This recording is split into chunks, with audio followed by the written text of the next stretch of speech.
Mr. Attorney General, let's clear up a few things. Judge Berman Jackson agreed with your Stone sentencing recommendation. Is that right? That's right. Yeah, she said, I am concerned 7 to 9 years would be greater than necessary. I agree with the defense and with the government's second memorandum. So it couldn't be more clear they agreed with you. That's right. Lafayette Square. Would St. John's Church be standing today if you had not taken action? Well, I think that was on Sunday. That was on Sunday night, and I think law enforcement did use tear gas. My understanding is that night to clear the way so that the fire trucks could get in to save St. John's Church. The church. That was on Sunday night, though. Understand the time frame, but would it be standing today if there had not been action taken by federal law enforcement and local law enforcement? Right. 38 people unmasked Michael Flynn's name 49 times in a 2-month time frame.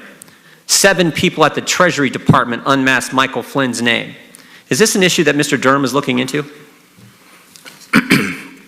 I've asked another U.S. attorney to look into the issue of unmasking because of, the high number of unmaskings and some that do not readily appear to have been in the line of normal business. Wait a minute, I want to be clear. So there is another investigation on that issue specifically going on at the Justice Department right now? Yes.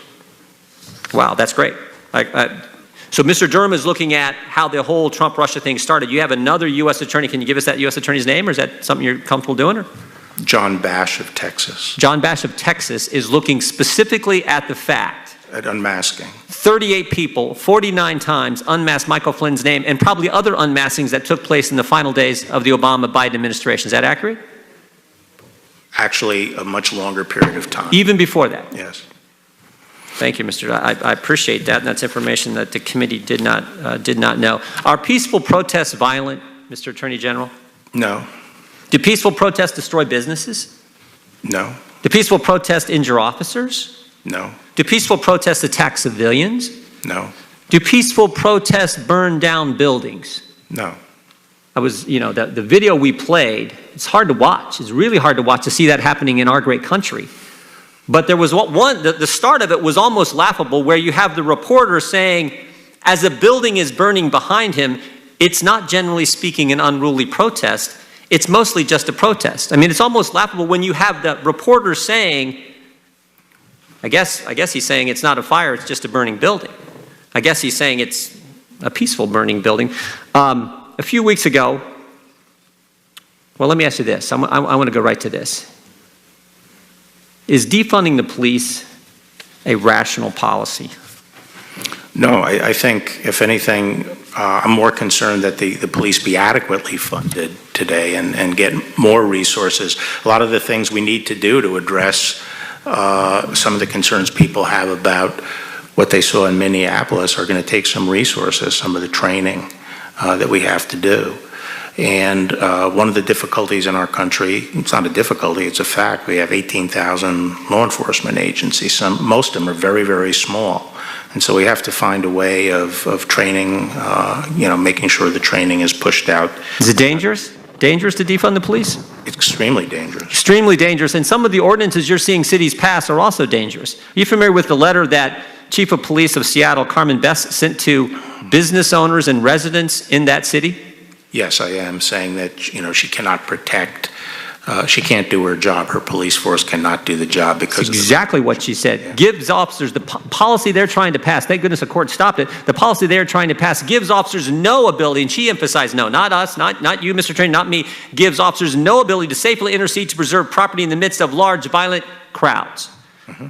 She also said in that letter, and again, she's taken the leadership and responsibility to tell the business owners, the citizens, that she's supposed to serve. She also tells them in that letter, I've done my due diligence on informing the council numerous times. So she's saying, I tried to tell them, these people won't listen to me. And then finally she says this, and this is the scary part. This is why it's so dangerous.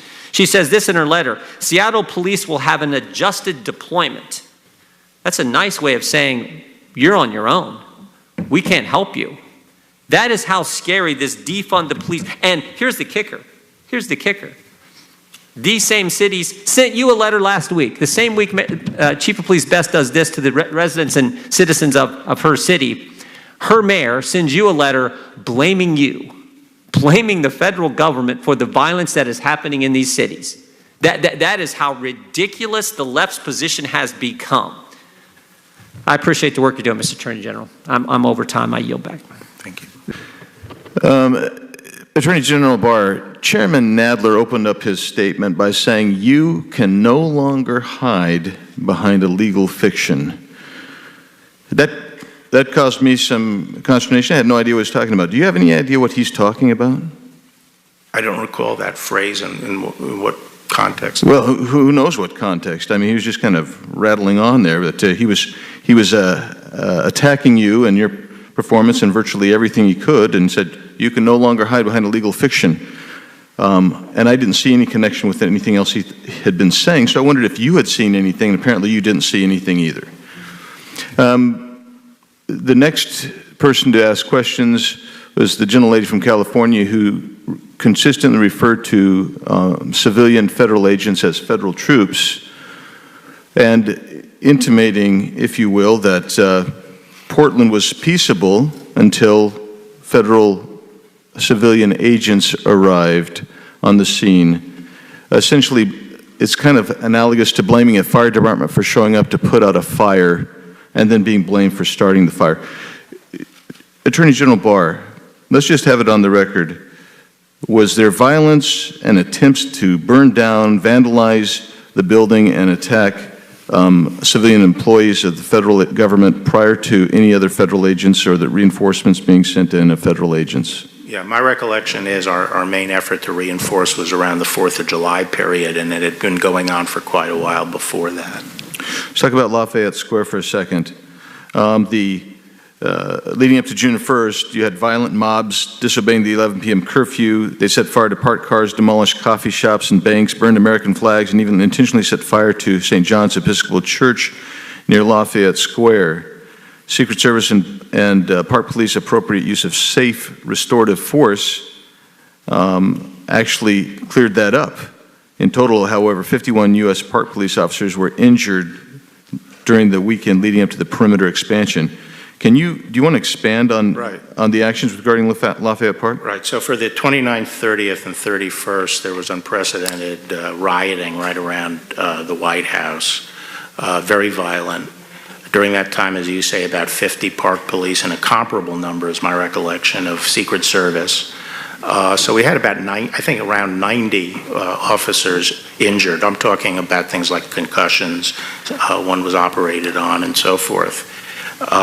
We had the president, it was so bad that, as it's been reported, the Secret Service recommended the president go down to the shelter. We had a breach of the Treasury Department.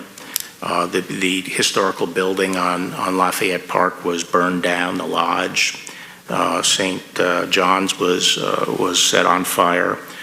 Bricks were thrown at the police repeatedly. They took crowbars and pried up the pavers on Lafayette Park and threw those at the police. Balloons of caustic liquid were thrown on the police.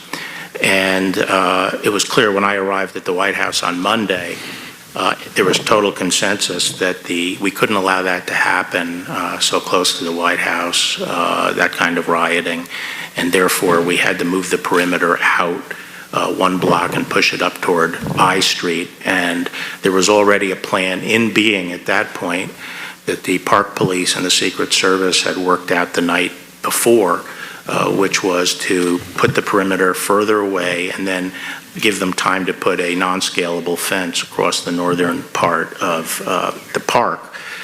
During Monday, the factors that led to the timing of it were that movement was going to be made as soon as there were enough units in place to actually perform it, and units were very slow in getting into place throughout the day, much to my frustration because I wanted it moved before there was a big buildup of demonstrators. And also the fencing had to be delivered. And when those things were accomplished, the tactical commander in charge of the Park Police proceeded with the movement of pushing the perimeter. So this was something conceived of long before and didn't turn on the nature of the crowd, although I would say the crowd was very unruly. And while the tactical considerations were made by the Park Police, they tried to respond to the situation. To say that this had to do with a photo op is, and I don't mean to analogize this to a military operation, but it's akin to saying that we invaded the Philippines in World War II so Douglas MacArthur could walk through the surf on the beach. One follows the other, but we did not invade the Philippines so that Douglas MacArthur could walk to the beach. Thank you. Yield.